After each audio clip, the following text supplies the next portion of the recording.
سلام و احترامات خدمت همه همراهان فراگفت. در خدمت شما هستیم با تحلیل اوضاع سیاسی افغانستان. در ولایت بدخشان اقدامات صورت گرفته که باعث نگرانی های شده و در میان مردم افغانستان دو نوع روایت را خلق کرده. یکی روایت خوشبینانه و یک روایت شک و تردید.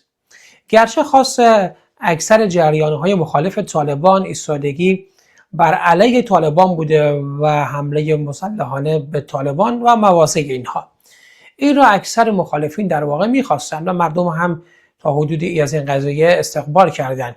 حالا بماند که مردم بدخشان دیدگاه‌های متفاوتی نسبت به این دارند، چون در ولایت بدخشان در واقع این جنگ جریان داره. طبیعتاً بومی‌ها اساس‌تر هستند نسبت به این جنگ و حق هم دارن، چون این جنگ در خانه آنها انجام میشه. اما جبهه آزادی به رهبری آقای یاسین زیا از زمان تشکیل خودش به مواضع طالبان در ارزانقاط افغانستان حملات رو انجام داده و تا چه میزانی در واقع موفقیت کسب کرده، این را خب ما میتونیم که از عملات اینها ببینیم که بالاخره نشان میده که سازمان یافته به مواضع طالبان حمله کردن. من میخوام که در واقع بحث رو از اینجا آغاز کنم که آقای یاسین زیا به عنوان یک فرد صاحب منصب، یک فرد نظامی، طبیعتاً آنجا که الان ما میبینیم شعارهای ضد طالبانی داره و در این حال از مردم صحبت میکنه. خب یک سوال را باید آقای یاسین زیا شخصا پاسخ بدن، نه این حالا کسانی که طرفدار اینها هستن یا اینکه کسانی که عضو جبهه آزادی هستن. خود آقای یاسین زیا باید پاسخ بده، چون شخص ایشان مسئوله. در زمانی که قدرت رو در دست داشتن، یعنی در زمان جمهوری، از جمله افراد بلند رتبه سیاسی بودن آقای زیا، چرا در همون زمان جنگ بر علیه طالبان را اینها دوام ندادن با امکانات جمهوری و با سربازان آماده اردو که الان آقای ناجی در افغان اینترنشنال میاد میگه که سربازان جبهه آزادی همان سربازهای اردوی ملی سابق هستند. زمانی که این سربازهای اردوی ملی آماده بودن و مسلح هم بودن و عزم و اراده در مقابل طالبان هم داشتن، چرا دستور عقب نشینی و گذاشتن سلاح به زمین آمد؟ بعد این را پاسخ بدن. مخصوصا نظامیان ما نمیتونیم اینها رو نادیده بگیریم.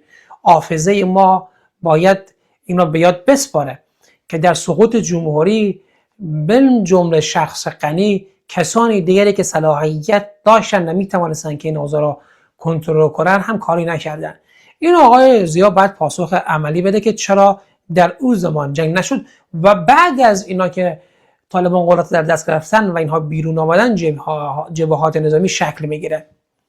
حالا بحث جبهه مقاومت ملی جدا، چون که در زمان جمهوری آقای احمد مسعود که صلاحیتی نداشت و نبود در جمهوری. البته نقد به هر دو اینها وارده که امروز باید پاسخگو باشن که جنگی که اینها رو انداختن در بدخشان از کجا تمویل میشه. این بحث امروز ما هست. میخوایم که با این در واقع پیش زمینه وارد بشیم. سپاهیان میهن توسط یک جوان رزمنده و یک کماندوی سابق، عبدالقیوم ملنگ، در ولسوالی یفتل بدخشان تونست که دستاورد داشته باشه. اولین ضربه را به طالبان بدون شک همین فرد وارد کرد. به تعقیب آقای ملنگ و جبهه سپاهیان، جبهه آزادی در بدخشان یک دفعه با قدرت سر بالا میکنه و به مواضع طالبان در چند ولسوالی حمله میکنه و ساحه را تحت تصرف خود در میاره. از کجا در واقع جبهه آزادی به بدخشان راه پیدا کرده؟ و این اون دیدگاهی هست که مخالفین دارن، کسانی که با شک و تردید نگاه میکنن به این قضیه. چون تحرکات پاکستانی ها را ما نمیتونیم که در اینجا نادیده بگیریم. ما موافق جنگ بر علیه طالبان هستیم و این را رد نمیکنیم، چون گفتمان طالب گفتمان جنگه. ولی این موافق بودن با جنگ نباید باعث این بشه که ما در دام پاکستان بیفتیم. پاکستانی ها ثابت کردن که با افغانستان و مردم افغانستان و جغرافیای افغانستان سازگار نیستن و دوست نیستن و یک افغانستان بی‌ثبات به نفع طالبان به نفع پاکستان هست. همین طالبان که امروز قدرت در دست داره سربازان نیابتی پاکستانی ها مگر در زمان جمهوری بر علیه همون جمهوری ما نبودن؟ عمل نمیکردن؟ قطعا بودن، حمایت مالی میشدن. جلوتر از این هم جریان های دیگر را همین پاکستانی ها حمایت کردند و باعث خانه جنگی در افغانستان شدن. امروز اگر قرار باشه که آقای یاسین زیا از پله پاکستانی ها بالا بره و آقای احمد مسعود همچنین و تعیین تکلیف به مردم افغانستان به نام آزادی بکنن، این حق هر شهروندی که از اینها وضاحت بخواد ما آزادی میخواییم، اما نه به هر قیمتی که از غلامی یکی بیرون بشیم غلام دیگری بشیم.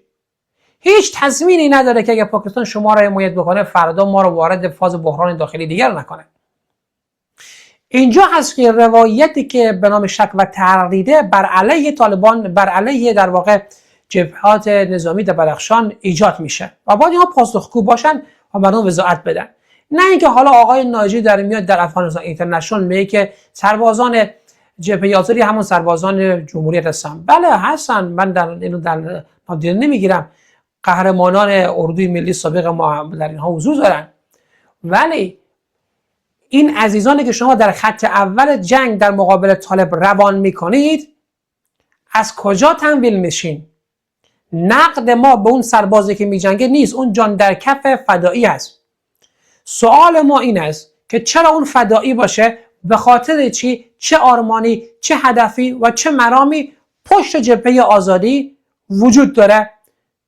آیا اینها افتادن در دام طالبان و مراکز خودشون رو در چترال پاکستان انتقال دادن و پاکستانی ها به اینها پایگاه داده حمایت میکنه؟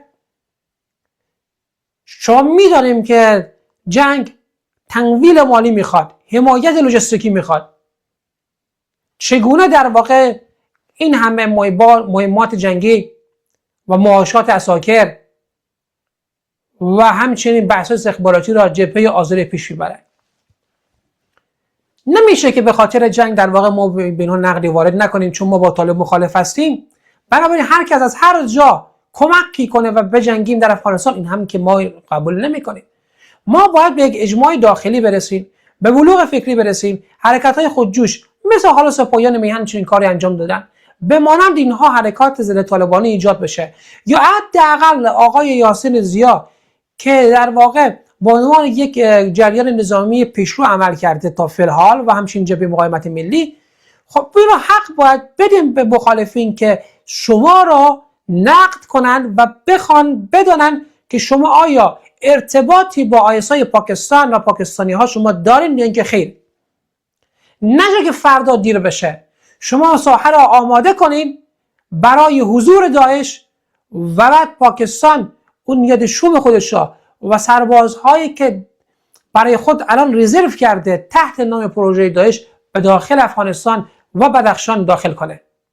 که اگر این گونه باشه بدخشان یک جنگ دوامدار رو در پیش داره و مردم بدخشان ایران نمیخوان و علاوه خصوص که من هم از همون ولایت هستم، نمیخوام که ولایت من که ولایت آزادگی صلح ولایت خدمتتون عرض کنم که آباد هست با مردمان غیور، در اینجا اونها قربانی استخبارات منطقه و منافع پاکستانی ها و دیگران در بدخشان باشن. ما نمیخوایم این حق مسلم ماست که بپرسین که جنگی که تو خانه ما آوردی از کجا تمویل میشی؟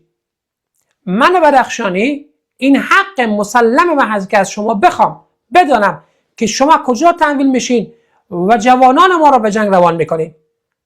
آقای زیا پاسخ قانع کننده باید ارائه بکنه.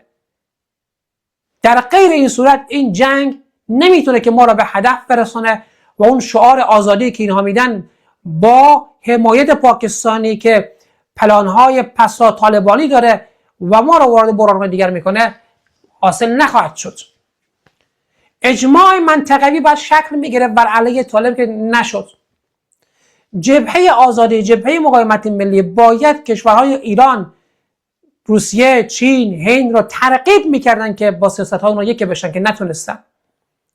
بنابراین الان بگم ما به سمت اروپایی ها بریم و امیدوار به تغییر سیاست آمریکایی ها در قبال طالبان باشیم که ما حمایت بشیم و بیایم قدرت در دست بگیریم در داخل افغانستان، نمی شود. باور کنیم که نمی شود. الان چون این اجماع منطقوی بر روی طالبان متاسفانه هست. پس باید دستگاه دیپلماسی و لابی قوی در این کشورها ایجاد بشه تا آنها هم منافع خودشان را در آزادی افغانستان از یوغ طالبان ببینند و یا حداقل حرکت‌های خودجوشی شکل بگیره از داخل. یعنی آینده را مردمی که در داخل هستن باید بسازن، نه روایت‌های بیرونی. خب ما تا چه وقت باید تکرار جنگ‌های داخلی داشته باشیم؟ مگر ما جنگ‌های داخلی گذشته رو باید الان به همین زودی فراموش کنیم؟ کسی که از تاریخ درس نگیرد محکوم به تکرار تاریخه. پس بنابراین الان یک نقد بزرگی بر علیه آقای یاسین زیا و جبهه مقاومت ملی وارده که اینها مشخص کنن که آیا ارتباطی با پاکستان و منطقه چترال دارن یا اینکه خیره. نشه که فردا دیر بشه و ما یکی از ولایت‌های مهم و استراتژیک که از اونجا تغییر برای آزادی به مفهوم واقعی میتوانست که بیاید تبدیل پایگاه دهشت افکنی بر علیه منطقه بشه. این نگرانی ماست و کاملا به جا.